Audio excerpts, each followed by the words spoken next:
अखिलेश भी अपने आदमियों के साथ बाहर से ही पीछे की तरफ चला गया। पीछे जाते ही मिस्टर अखिलेश ने ऐसा कुछ देखा था जिसकी वजह से मिस्टर अखिलेश का गुस्सा उसके कंट्रोल से बाहर हो गया था। अभी मैनेजर ने पीछे का डोर ओपन किया ही था कि तभी बाहर की तरफ से घूमकर मिस्टर अखिलेश मदान अपने 150 आदमियों के साथ उस इमरजेंसी डोर के सामने पहुंच चुका था।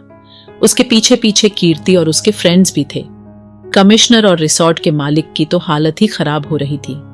कमिश्नर तो अपने आप से कह रहा था कि मैंने बोला था मिस्टर शिवम से कि वो जल्द से जल्द यहां से निकल जाए, पर अब क्या कर सकते हैं। कमिश्नर के माथे पर आई पसीने की बूंदों से साफ लग रहा था कि वह कितनी ज्यादा टेंशन में है। जैसे ही डोर ओपन हुआ, मिस्टर अखिलेश ने देखा कि एक लड़का छोटी सी बच्ची के साथ खेल रहा था। उस लड़के को देखकर ऐसा लग रहा था कि उस लड़के को थोड़ी देर पहले हुई घटना से कोई फर्क नहीं पड़ता हो। ये दोनों शिवम और उसकी क्यूटी पाई थी। ये देखकर तो मिस्टर अखिलेश मदान ने अपनी मुट्ठी कसकर भींच ली। शिवम के गार्ड्स उस डोर को खुलते ही अलर्ट हो चुके थे। उन सभी ने शिवम और क्यूटी पाई को हर तरफ से कवर कर लिया था। उन्होंने ये काम इतनी फुर्ती से किया था कि शिवम को भी नहीं पता चला कि वहां हो क्या रहा है। तभी शिवम की नजर सामने खड़े हुए बहुत सारे लोगों पर गई जिनके हाथों में गन्स थी। दूसरी तरफ व्हाइट कलर के बड़े से चॉपर में एक लड़की अपना व्हाइट सूट पहनकर रेडी थी। उसने गोल्डन मास्क लगाया हुआ था। आज पहली बार उसके फेस पर घबराहट देखी जा सकती थी। आज वो काफी ज्यादा टेंशन में थी। ऐसा ही हाल के ब्लैक मास्क पहने आदमी का भी था। आज उसके एक्सप्रेशन भी बहुत ज्यादा डार्क थे। वो आदमी तब भी इतना टेंशन में नहीं था जब उसे बुलेट लगी थी, पर आज शायद उसके दिल के 2 टुकड़ों की थी। विक्रम ने उस आदमी से कहा, बॉस आप परेशान ना हो, हम अगले 15 मिनट्स में वहां पर पहुंच जाएंगे। पर आज वो आदमी कहां शांत होने वाला था।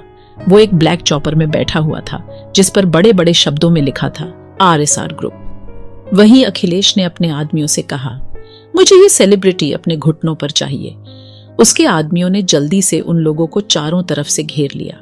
उन सभी ने शिवम और उसके गार्ड्स पर अपनी गन्स को तान दिया, पर शिवम के सभी गार्ड्स अपनी जगह से हिले तक नहीं। ये देखकर अखिलेश को भी हैरानी हुई। वो 30 गार्ड्स अखिलेश के 150 आदमियों के सामने झुकने को तैयार नहीं। अखिलेश से शिवम के असिस्टेंट प्रेम ने आकर कहा कि गन्स की कमी तो हमारे पास भी नहीं है और हमारे लोग भी मरने से पहले तुम्हारे आधे से ज्यादा लोगों को खत्म कर देंगे। अखिलेश को शिवम की बात समझ आ गई थी। उसने नहीं सोचा था कि इस सेलिब्रिटी के साथ भी इतने पावरफुल गार्ड्स भी होंगे। अखिलेश भी पर कहां झुकने वाला था। उसने कहा कि चाहे मेरे सारे लोग ही क्यों न मारे जाए, पर मैं आज इस सेलिब्रिटी को तो नहीं छोड़ूंगा।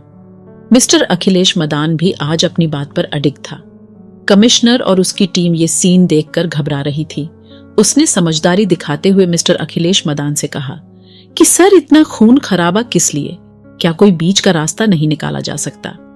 मिस्टर अखिलेश ने कहा, मुझे ये लड़का किसी भी कीमत पर अपने घुटनों पर चाहिए।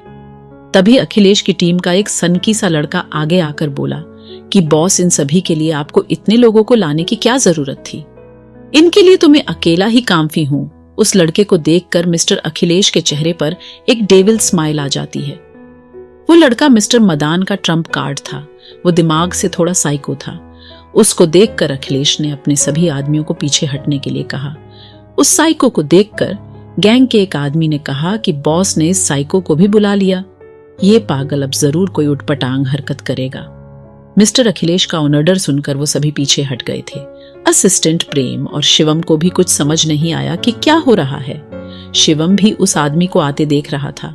उस भी अंदर ही अंदर थोड़ी सी घबराहट हो रही थी। उसकी घबराहट की वजह उसकी गोद में बैठी हुई क्यूटी पाई थी, जिसे वो अपनी जान से ज्यादा प्यार करता था। वो कमजोर सा लड़का अपना एक हाथ पीछे किए उन सभी के सामने आ गया था। उसके चेहरे पर मुस्कुराहट थी। तभी उस लड़के ने अपने पीछे किए हाथ को सामने की तरफ ले आया। उसके हाथ में 2 हैंड ग्रेनेड थे। दूसरे हाथ की फिंगर उस लड़के ने उन दोनों ग्रेनेड की सेफ्टी पिन पर रख दी थी। शिवम भी इस सीन को देखकर अपनी क्यूटी पाई के लिए बहुत ज्यादा डर गया था। अखिलेश मदान ने कहा, अगर तुम अब भी मेरे सामने नहीं आए तो तुम्हारे सारे लोग मारे जाएंगे। शिवम ने देवांशी को देखा और हल्के से मुस्कुरा दिया। उसकी आंखें थोड़ी कीली थी। शिवम ने दोनों बेबी सिटर्स को अपने पास बुलाया और उनसे कहा कि क्यूटी पाई का ख्याल रखना।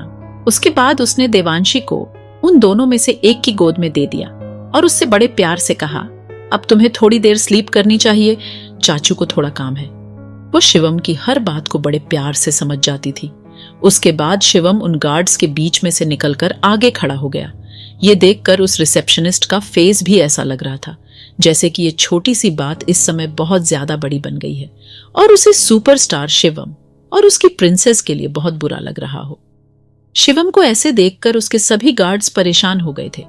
उन गार्ड्स ने शिवम के चेहरे पर आए डर के एक्सप्रेशंस को देख लिया था। उन्हें समझ आ गया कि उनके बॉस उस क्यूट एंजल के लिए इतना घबरा रहे हैं। शिवम को ऐसे डरता देखकर मिस्टर अखिलेश मदान की खुशी का ठिकाना नहीं था। कीर्ति और उसके फ्रेंड्स भी उसके चेहरे पर डर के एक्सप्रेशंस देखकर कर मुस्कुरा रहे थे। ये सब देखकर कीर्ति की खुशी का तो ठिकाना ही नहीं था। उसने तेज आवाज में कहा कि अब कहां गई तुम्हारी वो सारी हिम्मत जो तुम थोड़ी देर पहले दिखा रहे थे, और मैं जानती हूं तुम्हारा नेचर कितना रूड है। पर शिवम ने उससे एक वर्ड भी नहीं कहा। उसके बाद अखिलेश मदान ने कहा कि तुम मेरी बेटी के पैरों में गिरकर उससे सॉरी मांगो। अगर उसने तुम्हें माफ कर दिया तो मैं तुम्हें यहां से जिंदा वापस जाने दूंगा। पर शिवम ने उसकी बातों पर कोई रिएक्शन नहीं दिया। अभी जो मुस्कुराहट अखिलेश के चेहरे पर थी, शिवम की हरकतें देखकर वो मुस्कुराहट गुस्से में बदल गई थी। अखिलेश मदान कुछ कहने ही वाला था कि तभी कीर्ति ने उसके पास आकर उसके कान में कुछ कहा। उसके बाद कीर्ति अपने पापा से थोड़ा दूर हो गई। Please share and like on my story on YouTube. Please subscribe my channel, give likes on episodes. तभी अखिलेश ने कहा, मुझे वो गार्ड और वो रिसेप्शनिस्ट भी अपने सामने चाहिए।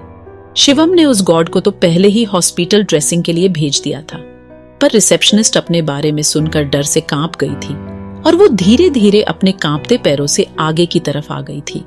पर शिवम ने उसे इशारे से वहीं रोक दिया था। उसके बाद उसने अखिलेश से कहा कि आज तुम अपनी इस गलती के लिए पूरी उम्र पछताओगे, और जिन आदमियों के ऊपर तुम इतना उछल रहे हो ना, इन्हें भी आज की अपनी इस गलती की माफी नहीं मिलेगी। तुम अपनी इस बेवकूफ लड़की के प्यार में कुछ ज्यादा ही अंधे हो गए हो। शिवम के मुंह से अपनी बेटी कीर्ति के लिए ऐसी बात सुनकर गुस्से में अखिलेश के होंठ फड़फड़ाने लगे। उसका पूरा शरीर गुस्से से कांपने लगा। बस उसकी बेटी ही उसकी कमजोरी थी। इधर कमिश्नर और बाकी सभी लोग भी शिवम की ऐसी बातें सुनकर डर गए थे। उन सभी को लग रहा था कि शायद शिवम ने अपनी औकात से ज्यादा बोल दिया है। कमिश्नर ने उसके साथ खड़े रिसोर्ट के मालिक से कहा, अब मिस्टर शिवम को मिस्टर अखिलेश मदान के गुस्से से कोई नहीं बचा सकता। इधर वो रिसेप्शनिस्ट भी अखिलेश के गुस्से को देखकर बहुत ज्यादा डर गई थी। आखिर मिस्टर अखिलेश अब आगे क्या कदम उठाने वाले थे? क्या शिवम ने कीर्ति के बारे में कुछ ज्यादा ही बोल दिया था? क्या अब शिवम को बात का हर्जाना भुगतना पड़ेगा? क्या मिस्टर अखिलेश शिवम को मारने का ऑर्डर दे देगा? क्या रुद्र टाइम पर वहां पहुंच पाएगा या उसे वहां पर पहुंचने में देर हो जाएगी? क्या मिस्टर अखिलेश आज की गलती का हर्जाना भुगत पाएगा? आगे जानने के लिए जुड़े रहिए हमसे billionaire CEOs secret wife season 2 novel writer के साथ। Please guys follow my YouTube. Shivam की बात सुनकर कीर्ति शिवम से चिल्लाते हुए बोली, तुम अपने आप को समझते क्या हो?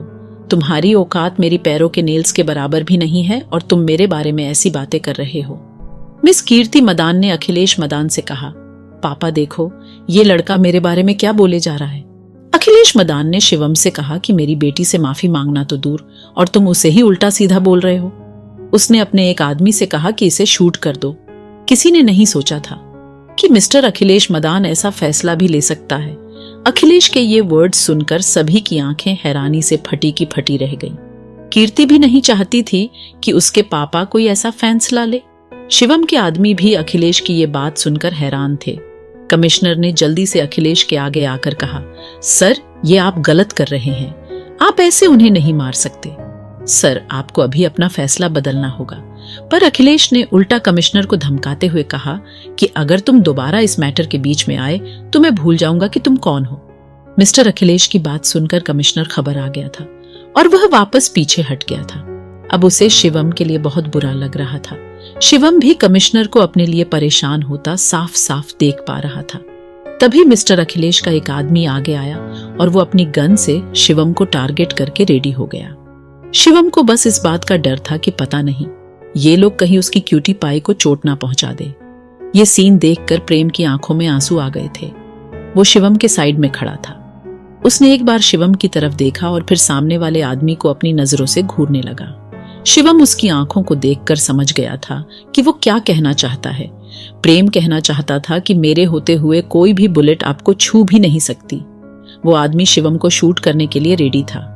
अखिलेश ने कहा, शूट हिम। उस आदमी ने अपनी गन से सेफ्टी लॉक हटाया। शिवम ने अपनी आंखें बंद कर ली थीं। कीर्ति और उसके फ्रेंड ये सब देखकर हैरान हो गए थे।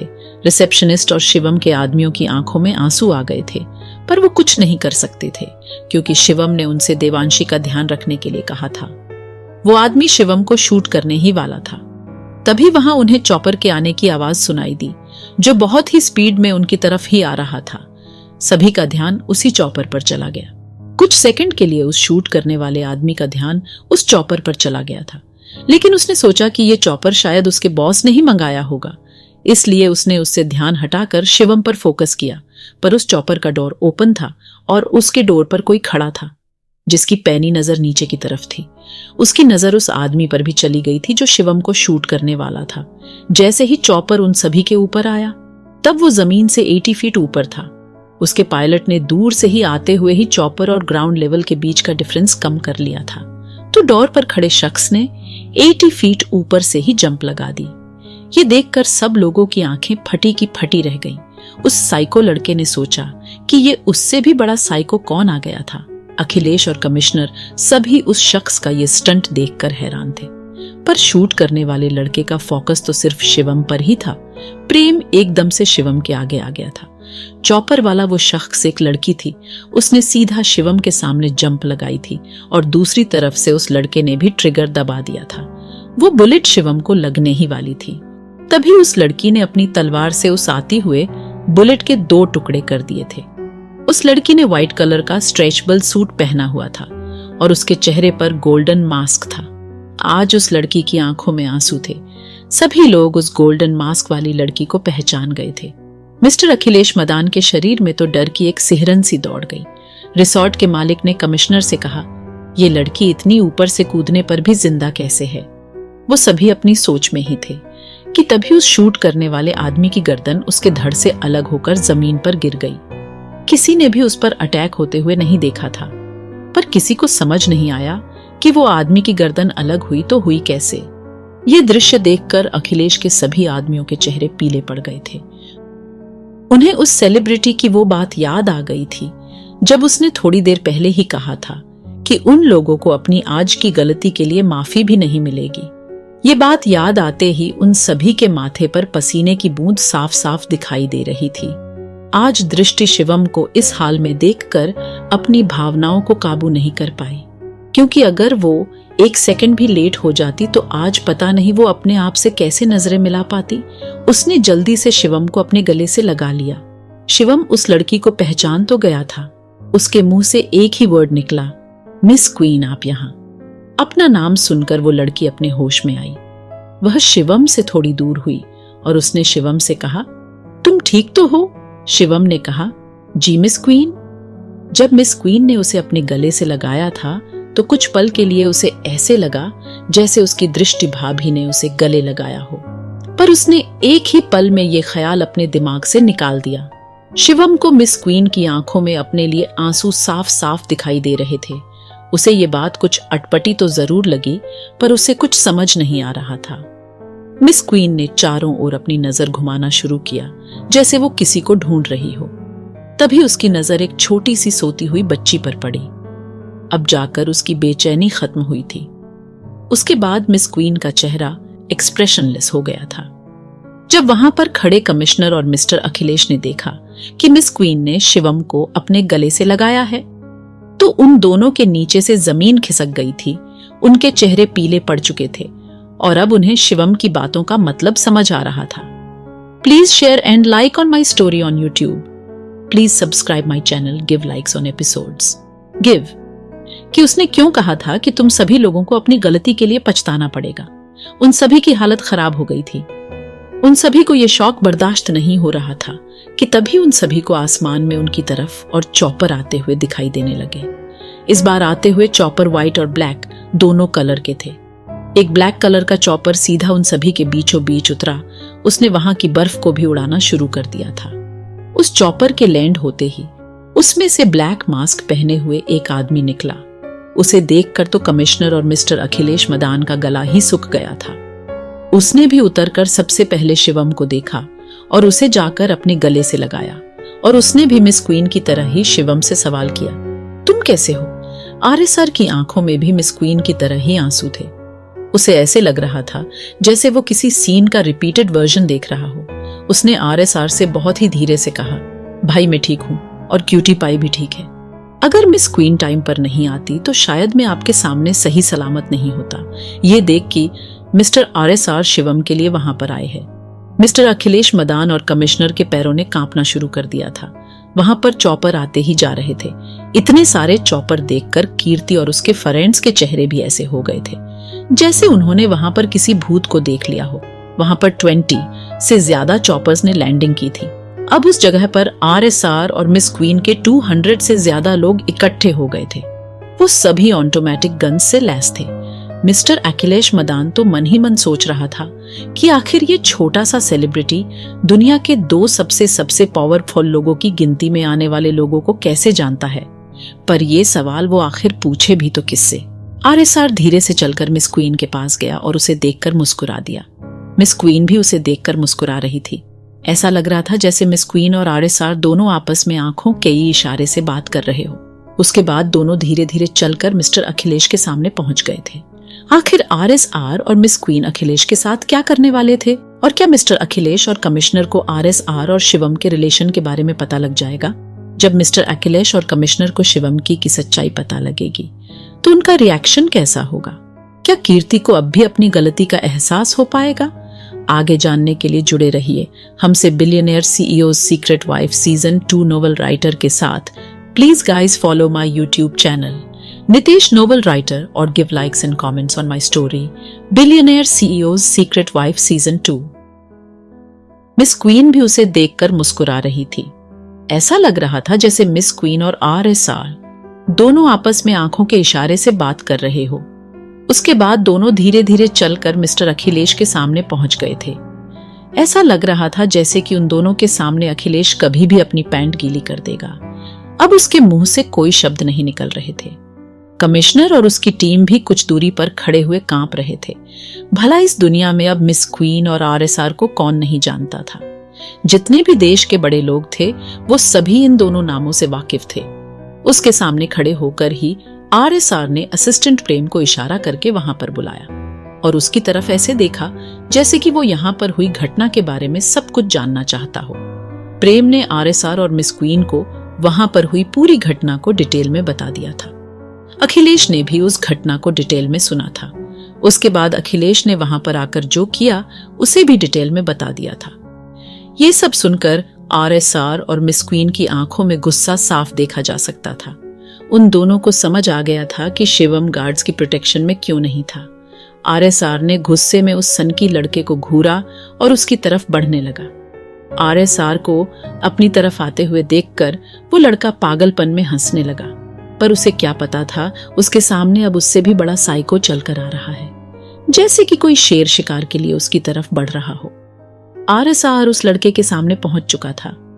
वो दोनों सभी लोगों से कुछ दूर थे। RSR ने उस लड़के के हाथों को पकड़कर उसमें से दोनों ग्रेनेड लिए और उनकी सेफ्टी पिन खींचकर उसके पैंट में डाल दिए और बहुत ही फुर्ती से उस लड़के को धक्का देकर मिस्टर RSR वापस पीछे की तरफ आ गए थे। तभी वहां पर बहुत बड़ा ब्लास्ट हुआ। उस लड़के के चीथड़े उड़ चुके थे। ये सीन देखकर अखिलेश के सभी लोगों के दिलों में इस डेंजर सीन की तस्वीर हमेशा के लिए छप चुकी थी। मिस्टर अखिलेश मदान तो घुटनों पर बैठकर जमीन की तरफ सिर झुकाकर बैठ गए थे। अब उसके कानों में सिर्फ शिवम के वो वर्ड सुनाई पड़ रहे थे जो उसने उसकी बेटी के लिए कहे थे कि तुम इस बेवकूफ लड़की के प्यार में कुछ ज्यादा ही अंधे हो गए हो। इस वक्त अखिलेश की आंखों से आंसू बह रहे थे। RSR वापस वहां पर आ चुका था। मिस्टर अखिलेश ने आंसू बहाते हुए RSR से कहा कि तुम जो चाहो मेरे साथ कर सकते हो, बस मेरी बेटी को कुछ मत करना। वो अभी नादान है, उसे सही गलत की पहचान नहीं है। मैं सच में उसके प्यार में कुछ ज्यादा ही अंधा हो गया था। मैं उसके गाल पर पड़े थप्पड़ को सहन नहीं कर पाया और इस वजह ये डिसीजन लिया। अब कीर्ति भी अपने पापा को ऐसे गिड़गिड़ाते हुए टॉलरेट नहीं कर पा रही थी, इसलिए वो जल्दी से दौड़कर शिवम के पैरों में गिरकर अपने पिता की लाइफ के लिए भीख मांगने लगी। उसे अपनी गलती का एहसास हो गया था। वो शिवम से कह रही थी कि आज के बाद वो कभी ऐसी गलती नहीं करेगी और मैं तुमसे अपनी गलती की माफी मांगती हूँ। चाहो तो तुम लोग मुझे मार दो, पर मेरे पिताजी को छोड़ दो। अपने बोस को ऐसे घुटनों पर देखकर अखिलेश के लोग भी अपने घुटनों पर बैठकर अपने बोस की जान की भीख मांगने लगे। कीर्ति ने शिवम से कहा कि जब से मैं पैदा हुई हो तब से मेरे पिता मेरे पीछे ऐसे ही पागल है और आज इस प्यार के चलते मैंने उन्हें ऐसी मुसीबत में लाके फंसा दिया है कि जो माफी के काबिल भी नहीं है, पर तुम मुझे मारकर अपना गुस्सा शांत कर सकते हो। दूसरी तरफ अखिलेश कह रहा था कि कीर्ति बिन मां की बच्ची है, उसे मेरे लाड प्यार ने कुछ ज्यादा ही बिगाड़ दिया है, इसलिए उसकी हर गलती के पीछे मेरा ही हाथ है। आप उसे छोड़ दो। आप चाहे तो मैं खुद ही अपने आप को शूट कर लूंगा, पर आप मेरी बेटी को कुछ मत करना। मिस्टर अखिलेश ने अपनी बैक पॉकेट से पिस्टल निकाली और उसे अपने कान से थोड़ा ऊपर रखकर उस पिस्टल का ट्रिगर दबा दिया। मिस्टर अखिलेश की आंखें बंद थीं, पर बुलेट चलने के बाद भी मिस्टर अखिलेश सही सलामत थे। जब उसने आंख खोली तो देखा कि आरएसआर ने उसका हाथ पकड़कर ऊपर की तरफ कर दिया था, जिससे बुलेट सीधा आसमान की तरफ चली गई थी। तभी वहां आकर शिवम ने आरएसआर से कहा, भाई मुझे इन सब से कोई बदला नहीं लेना। उस लड़की को भी अपनी गलती का एहसास हो गया है और एक गलती की माफी तो सभी को मिलनी चाहिए। इन सब के ऊपर आप अपना टाइम क्यों वेस्ट कर रहे हो? चलो ना भाई, घर चलते हैं। और वैसे भी मेरी क्यूटी पाई जाग गई है, तो मैं तो उसके साथ चॉपर में बैठकर घर के लिए निकल रहा हूं। जब अखिलेश ने उस सेलिब्रिटी के मुंह से आरएसआर को भाई कहते हुए सुना तो उसे इस बात पर बहुत पछतावा हुआ कि वो उसकी औकात की बात कर रहा था, जिसके सामने उसकी खुद की औकात शिवम की पैरों के धूल के बराबर नहीं है। कीर्ति भी शिवम के पीछे पीछे आ गई थी। उसने भी सुना था कि शिवम ने मास्क वाले उस आदमी को भाई कहा था। शिवम की बात सुनकर आरएसआर और मिस क्वीन के फेस पर स्माइल आ गई थी।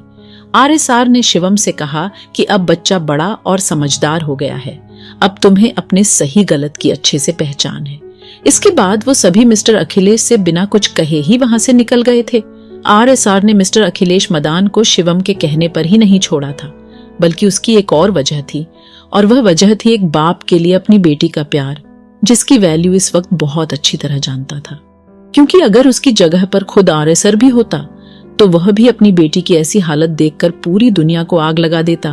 उस टाइम वो यह नहीं देखता कि गलती उसकी बेटी ने की थी या किसी और ने, पर उसे कहीं ना कहीं यह भी पता था कि सारी गलती उस लड़की की नहीं है, कि अगर उसकी माँ जिंदा होती तो शायद उसे भी अच्छे से सही गलत की पहचान होती। इसलिए यह भी एक रीजन था उन दोनों को छोड़ने का।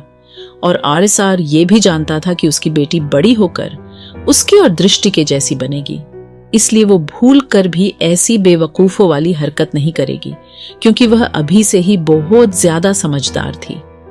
नायरा चॉपर से उतरकर नहीं आई थी, क्योंकि उसको और दृष्टि को आरएसआर से पहले घर पहुंचना था। वह इस बात का रिस्क नहीं ले सकती थी कि उसकी थोड़ी सी लापरवाही की वजह से उन दोनों का राज सबको पता चल जाए। मिस्टर आरएसआर और मिस क्वीन आपस में बातें करते हुए आ रहे थे। आरएसआर ने मिस क्वीन से कहा कि आज आपने जो किया उसके लिए मैं थैंक्स बोलकर मैं आपको शर्मिंदा नहीं कर सकता। आपको कभी भी मेरी किसी भी तरह से हेल्प चाहिए तो आप मुझे बता सकती है, मैं आपके लिए हमेशा तैयार रहूंगा। मिस्टर आरएसआर की बात सुनकर मिस क्वीन को थोड़ी सी मस्ती सूझी। उसने अपनी एक आई को आरएसआर की तरफ ब्लिंक करते हुए उससे कहा कि वैसे जरूरत तो हमें आपकी किसी भी रात को पड़ सकती है, पर मैं यही सोचकर चुप लगा जाती हूँ कि आप मैरिड है। इतना कहकर वो मुस्कुराते हुए अपने चॉपर में बैठकर वहां से निकल गई। और आरएसआर को मिस क्वीन की बातों से इतना बड़ा शौक लगा था कि वह उसी जगह पर फ्रिज होकर खड़ा हुआ था। उसने अपने आप से कहा कि एकनाथ गुरुजी ने तो बताया था कि मिस क्वीन की शादी हो गई है। Please share and like on my story on YouTube. Please subscribe my channel. Give likes on episodes. तभी शिवम ने उसके पास आकर उससे कहा कि भाई आपको क्या हुआ, आप ऐसे यहाँ पर क्यों खड़े हुए हैं? आरएसआर एकदम शिवम की बात सुनकर हड़बड़ा गया, जैसे कि वो किसी दूसरी दुनिया में ही खोया हो। शिवम की बात का जवाब देते हुए आरएसआर ने उससे कहा कि मैं यही सोच रहा था क्योंकि आज मैंने अखिलेश और उसकी बेटी को छोड़कर सही डिसीजन तो लिया है ना। शिवम ने आरएसआर से कहा, भाई आप कभी कोई गलत फैसला नहीं ले सकते हैं। मुझे पता है आप हर डिसीजन सोच समझ कर ही लेते हैं और आपका डिसीजन आज तक कभी भी गलत नहीं निकला है। उसके बाद देवांशी मिस्टर आरएसआर की गोद में जाने के लिए जिद करने लगती है। आरएसआर भी उसे अपनी गोद में ले लेता है। प्रेम शिवम के कहने से उस रिसेप्शनिस्ट को लेकर अपने साथ ही आ जाता है, पर जैसे ही आरएसआर की नजर उस लड़की पर पड़ती है तो वो उसे अपने साथ ले जाने के लिए मना कर देता है। आरएसआर प्रेम से कहता है कि इस लड़की को यही मनाली में ही जॉब मिल जाएगी और इतना कहकर वो किसी को कॉल पर उस लड़की की डिटेल दे देता है। आरएसआर उस लड़की से कहता है कि तुम्हें यहीं पर मैनेजर की पोस्ट पर जॉब ऑफर हो जाएगी। इतना कहकर वो सभी वहां से निकल जाते हैं और वो लड़की उन सभी को जाते हुए देखती रहती है। उनके जाने के बाद वो लड़की गुस्से में अपनी मुट्ठी कस लेती है और अपने आप से ही बड़बड़ाती है, जॉब माय फुट। आखिर वो लड़की जो अपने आप को रिसेप्शनिस्ट बता रही थी, उसकी पहचान क्या थी और आज आरएसआर ने उसको अपने साथ ले जाने से माना क्यों कर दिया था? क्या मिस्टर आरएसआर ने उन दोनों बाप बेटी को छोड़कर सही किया? इस सवाल का जवाब हमें कमेंट में लिख कर दे सकते हैं। क्या इसके बाद मिस्टर अखिलेश की बेटी कीर्ति अपने आप को सुधार पाएगी या आगे भी उसका बिहेवियर ऐसा ही रहेगा? आगे जानने के लिए जुड़े रहिए हमसे billionaire CEO secret wife season 2 novel writer के साथ। Please guys follow my YouTube channel Nitesh novel writer और give likes and comments on my story billionaire CEO secret wife season 2। और वो लड़की उन सभी को जाते हुए देखती रहती है।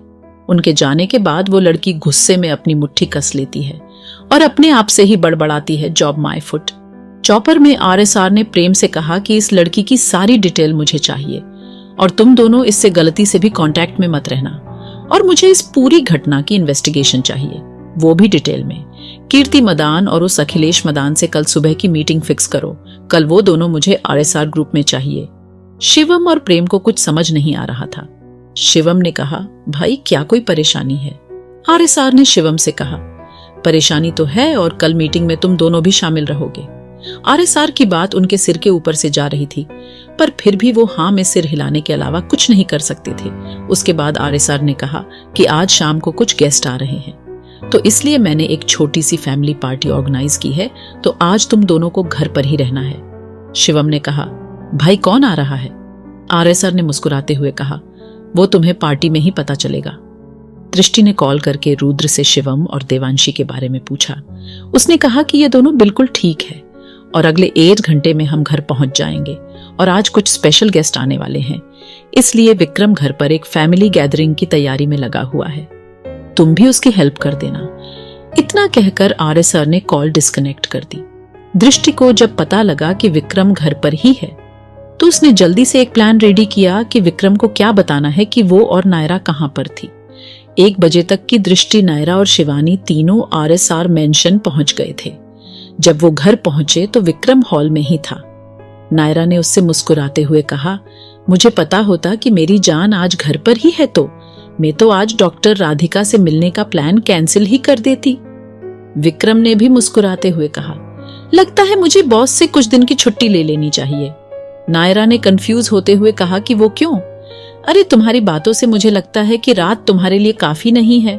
उसकी बातों से दृष्टि तो मुस्कुराने लगती है, पर नायरा का मुंह तो टमाटर की तरह शर्म से लाल हो जाता है और शिवानी तो ऐसे रिएक्ट करती है जैसे उसे कुछ समझ नहीं आया हो।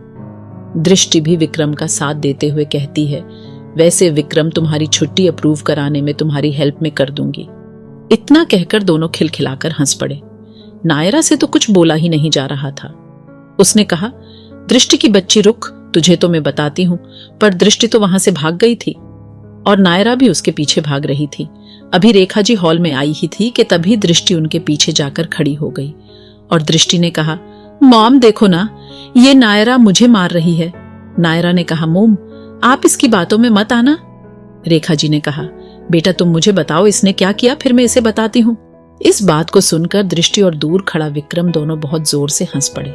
रेखा जी को तो कुछ समझ ही नहीं आया कि वे दोनों हंस क्यों रहे हैं, पर नायरा तो कुछ बोल ही नहीं पाई। रेखा जी ने उससे कहा, अगर मुझे पता ही नहीं चलेगी कि बात क्या है तो नायरा बेटी मैं इन्हें डांटूंगी किस बात पर। दृष्टि ने कहा, मॉम ये तो आप नायरा से ही पूछिए। पर नायरा शर्मा कर अपने रूम में भाग गई उसके बाद रेखा जी ने दृष्टि और विक्रम से कहा, मुझे पता है तुमने उससे कैसा मजाक किया होगा, अब ये छोड़ो और फैमिली गैदरिंग की तैयारी करो। वो सभी बस आते ही होंगे और अब से अगर तुम में से किसी ने नायरा बेटा को परेशान किया तो मैं उसकी पिटाई लगा दूंगी। दृष्टि ने रेखा जी को पीछे से हग करते हुए और अपना मासूम सा फेस बनाकर कहा, मोम, आप अपनी सबसे प्यारी बेटी की पिटाई लगाओगे। रेखा जी ने भी तुरंत अपनी बात पलटते हुए कहा, बेटा मैं तो इस नालायक की पिटाई लगाने की बात कर रही हूं। विक्रम ने कहा, माँ अब आपने हमसे प्यार करना कम कर दिया है। रेखा जी ने कहा, मेरे सामने ये इमोशनल ड्रामा नहीं चलेगा, अब चलो सभी अपने अपने कामों को संभालो। तभी वहां आकर शिवानी ने रेखा जी को ग्रीट किया। रेखा जी ने उससे कहा, शिवानी बेटा, आज तुम थोड़ी देर के लिए दोनों बच्चों को संभाल लो। इतने में सावित्री भी तैयार होकर आ जाएगी। दृष्टि भी नायरा के रूम में उसे बुलाने के लिए चली गई थी। रेखा जी ने सावित्री से कहा, ये रोहन और नक्श भी कुछ ज्यादा ही परेशान करने लगे हैं। तभी नक्श ने आते हुए कहा, मॉम सॉरी, वो कॉलेज के एग्जाम स्टार्ट हो गए थे ना, इसलिए मुझे आपसे मिलने का टाइम नहीं मिल पाता था। आज ही मेरे एग्जाम फिनिश हुए हैं, अब मैं आपके साथ ही टाइम स्पेंड करूंगा।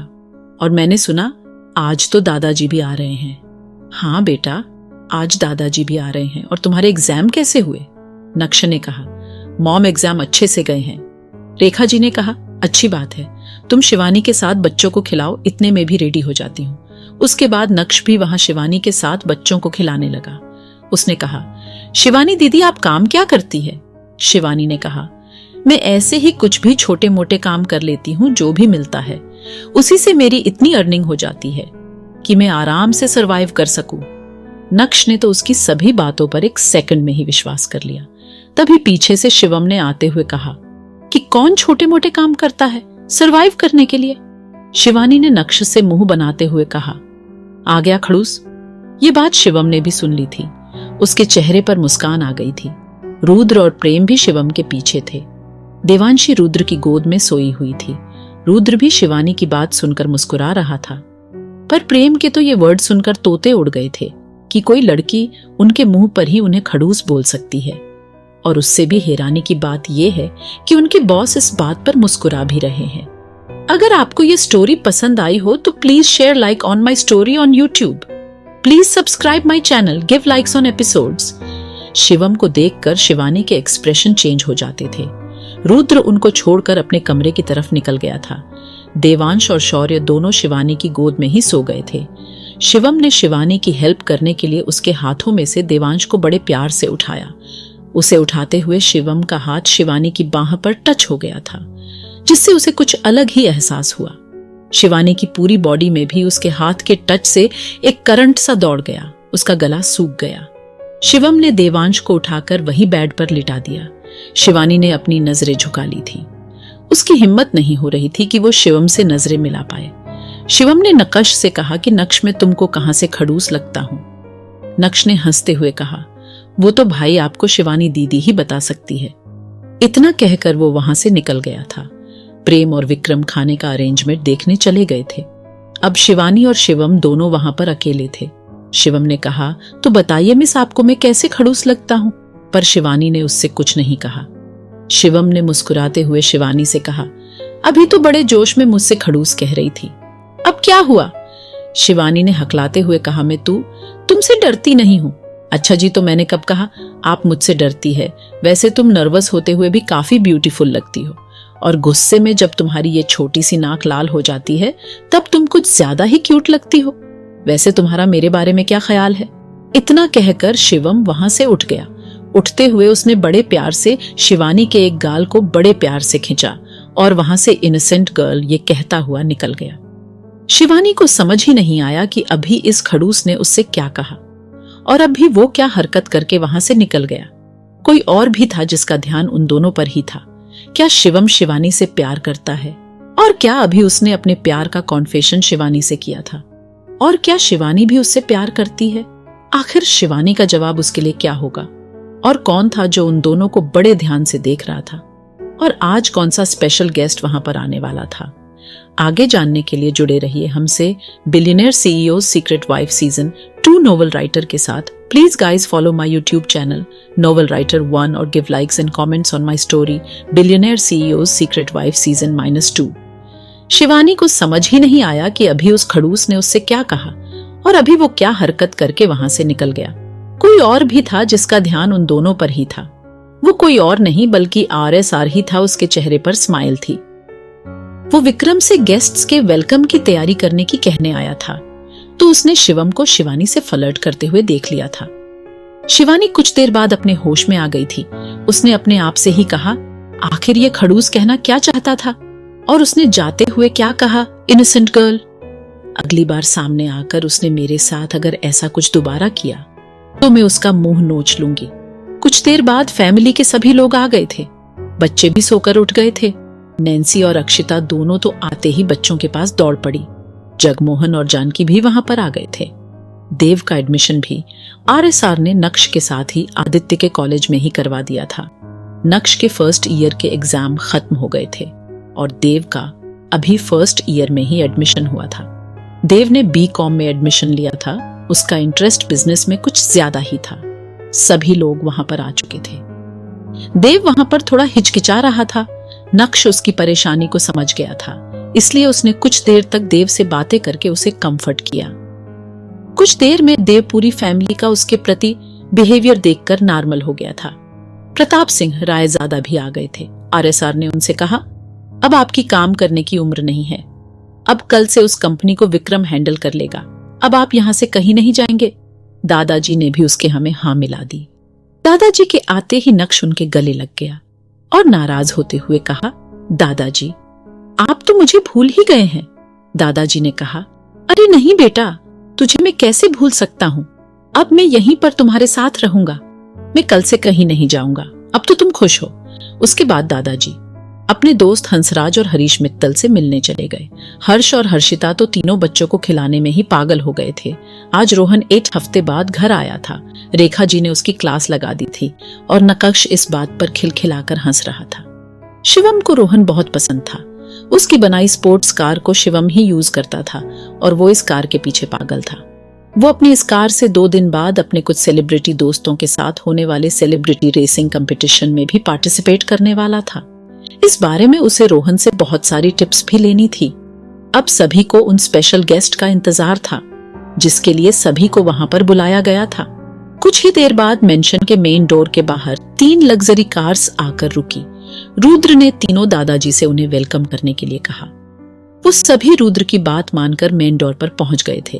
तभी ऋषिवर्धन ने कार का डोर ओपन किया और उसमें से जयवर्धन बाहर निकला। तीनों लोग जयवर्धन को अच्छे से पहचानते थे, पर प्रताप सिंह रायजादा को छोड़कर किसी को यह समझ नहीं आ रहा था कि वो यहाँ किस लिए आए थे। दृष्टि और बाकी सब मैंसन के अंदर ही थे। रुद्र ने उन सभी के साथ मिलकर मिस्टर जयवर्धन को ग्रीट किया। अभी तक जयवर्धन और ऋषि को पता नहीं था कि रुद्र ही RSR है। उन दोनों के साथ उनका असिस्टेंट वेद भी था। जयवर्धन ने भी सभी को ग्रीट किया। उसके बाद उन्होंने रुद्र से कहा, बेटा क्या मिस्टर RSR यहाँ पर नहीं है? तभी तीनों बुढ़े हंसने लगे। हरीश मित्तल ने कहा, मिस्टर जयवर्धन, ये नौजवान जो तुम्हारे सामने खड़ा है यही RSR है। जयवर्धन तो अपने मन में ही सोच रहा था कि ये इतना हैंडसम नौजवान कौन है, पर ये देखकर उन सभी को हैरानी हुई कि उनका दामाद वो ही लड़का है जो उन सभी को इतनी रिस्पेक्ट से ग्रीट कर रहा था। ये सब देखकर वेद के तो पैरों के नीचे से जमीन खिसक गई थी कि उसके सामने वही डेविल खड़ा था जिससे पूरी दुनिया खौफ खाती है, जिसका आज तक किसी ने चेहरा तक नहीं देखा। वो आज उन सभी के ही सामने बिना मास्क के खड़ा था। RSR ने जयवर्धन का परिचय अपने दादाओं से कराते हुए कहा, वैसे तो आप सभी एक दूसरे को जानते होंगे, पर मैं आपको बताना चाहता हूँ कि जयवर्धन जी दृष्टि के दादाजी है। आप उन्हें समझा गया था कि जयवर्धन जी उनके स्पेशल गेस्ट क्यों थे। वो सभी अंदर चले गए थे। रुद्र ने हॉल के बीच जाकर सभी को अपने पास बुलाया। सभी लोगों ने उन्हें आकर ग्रीट किया, पर जैसे ही दृष्टि उनके पैर छूने के लिए आगे बढ़ी वो एकदम से पीछे हट गए। जयवर्धन ने दृष्टि से कहा कि बेटियां पैर नहीं छूती। दृष्टि ने ध्यान नहीं दिया कि दृष्टि को देखकर उन तीनों की आंखों में पानी आ गया था। रुद्र ने दृष्टि और नक्श को अपने पास रोककर कहा कि ये है मिस्टर जयवर्धन, दृष्टि और नक्श के दादाजी। ये बात सुनकर उन दोनों के पैरों के नीचे से जमीन खिसक गई थी। उन्हें ऐसा लगा कि जैसे किसी ने उनके सिर पर बॉम्ब फोड़ दिया हो। उन्हें समझ ही नहीं आया कि वो दोनों इस बात पर रिएक्ट कैसे करें। रुद्र ने आगे दृष्टि और नक्श से कहा कि तुम दोनों से दूर रहने में इनकी कोई गलती नहीं थी। इसके पीछे एक बहुत बड़ी वजह है जो समय आने पर तुम्हें पता चल जाएगी। मुझे पता है तुम दोनों को ये बात सुनने में एकदम अजीब सी लगी होगी, पर यही सच्चाई है कि वह तुम्हारे दादा है और तुमसे बहुत ज्यादा प्यार करते हैं। वो तुम्हें पिछले 25 साल से ढूंढ रहे थे और नक्श का तो उन्हें पता भी नहीं था। ये जहां सिर्फ तुमसे मिलने आए हैं। रुद्र ने उन दोनों के कंधे पर हाथ रखा और कहा, एक बार तुम दोनों अकेले में बैठकर इनसे बात करो। अगर तुम्हें इनकी बात ठीक नहीं लगी तो मैं खुद इन दोनों को यहां से निकाल दूंगा और फिर ये कभी तुमसे नहीं मिलेंगे। एक मौका तो इन लोगों को देना ही चाहिए। दृष्टि की आंखों में आंसू आ गए थे। उसने कसकर आरएसआर का हाथ पकड़ लिया था, जैसे कि वह कह रही हो कि तुम भी हमारे साथ रहो। उसके बाद वो 6 लोग एक कमरे में चले गए। बाहर सभी लोग ये जानकर हैरान थे कि दृष्टि भी इतने बड़े परिवार से है, पर उन्हें ये समझ नहीं आया था कि दृष्टि इतने सालों से उन सभी से दूर क्यों थी। अब ये तो वही बता सकते हैं। कमरे में जाने के बाद सभी एक दूसरे के सामने बैठ गए। वहां पर पहले ही विक्रम ने 6-7 चेयर लगा दी थी। सभी के बैठने के बाद वेद ने बोलना शुरू किया। उसने कहा, प्रिंसेस, मैं आपको पिछले 25 सालों से ढूंढ रहा था। हमारे पीछे कुछ ऐसे लोग पड़े हुए थे जो आपको किसी भी तरह से तलाश करना चाहते थे। उन्हीं लोगों की वजह से आप हमसे दूर हुई थी। बात आज से 26 साल पहले के आसपास की है, जब यशवर्धन मालिक का फोन आया था कि आज रात वो तीनों घर आ रहे हैं। पूरी हवेली को सजाया गया था, हर तरफ घी के दिए जलाए गए थे। उस रात 10 बजे बड़े मालिक के पास किसी का फोन आया कि आप तीनों एक एक्सीडेंट में मारे गए हो, पर उस आदमी ने ये नहीं बताया कि एक्सीडेंट कहां और कैसे हुआ है। पूरी हवेली में खुशियों की जगह मातम छा गया था। अगर आपको ये स्टोरी पसंद आई हो तो please share like on my story on YouTube. Please subscribe my channel, give likes on episodes. बड़े मालिक को इस बात पर विश्वास नहीं था, इसलिए उन्होंने आप लोगों की इन्वेस्टिगेशन शुरू करवा दी थी। लेकिन कुछ लोगों को इस बारे में पता चला गया था। हालांकि वो लोग भी आपको ही ढूंढ रहे थे। उन्होंने बड़े मालिक को इस मैटर से दूर रहने की धमकी दी थी और उन्होंने इस वजह से छोटे मालिक ऋषिवर्धन की 8 साल की बेटी को उन्हीं की आंखों के सामने मार दिया, जिससे उनका पूरा परिवार बिखर गया। इस घटना के बाद छोटी मैडम भी ऋषि सर को छोड़कर चली गई थी। इस घटना के बारे में सुनकर दृष्टि और नक्श के आंखों से आंसू बहने लगे। उन्हें पता नहीं था कि उनकी फैमिली ने बीते सालों में इतना दुख झेला है। वेद ने कहा कि उस घटना के बाद बड़े मालिक ने आप लोगों की इन्वेस्टिगेशन बंद करवा दी थी, पर छोटे मालिक ने उन्हें यह कहकर कन्विंस कर लिया था कि अब हमारे पास खोने को बचा ही क्या है, क्या पता हमारी बच्ची अभी भी जिंदा हो, जिसे वो लोग पागलों की तरह ढूंढ रही है। पता नहीं इस समय हमारी बच्ची किस हाल में होगी। आखिर दृष्टि को अपनी फैमिली के बारे में और क्या पता चलने वाला था, और वो लोग कौन हैं जो दृष्टि को ढूंढ रहे थे। उन्होंने उसकी चाचा की लड़की को क्यों मारा था। क्या आज दृष्टि को उन लोगों के बारे में कुछ पता चल पाएगा और सारी सच्चाई आज क्या दृष्टि के सामने आ पाएगी, और क्या रुद्र इस मैटर में दृष्टि की कोई हेल्प कर पाएगा। आगे जानने के लिए जुड़े रहिए हमसे billionaire CEO secret wife season 2 novel writer के साथ। Please guys follow my YouTube channel Nitesh novel writer और गिव लाइक्स इन कॉमेंट।